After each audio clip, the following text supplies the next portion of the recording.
আৰু এয়া মই ভাত বাঢ়ি ল'লোঁ। এয়া হৈছে শাকৰ ভাজি, 7 বিধ শাকৰ ভাজি, আৰু এয়া হৈছে তিতাকেৰেলা ভাজি, এয়া হৈছে ডাঠা শাকৰ চচ্চৰি, দালি এনেকৈ আৰু লগতে এখেতে অফিচৰ পৰা আহিলে আৰু পাৰ্চেল কৰি মিঠাই দি পঠাইছে বোলে এখেতৰ এজন ষ্টাফে, আৰু তাকে এতিয়া মই খুলিম কিনো মিঠাই আপোনালোকক দেখুৱাম।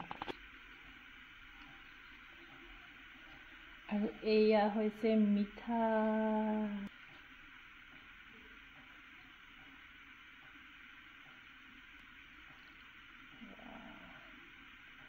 এয়া মিঠাই,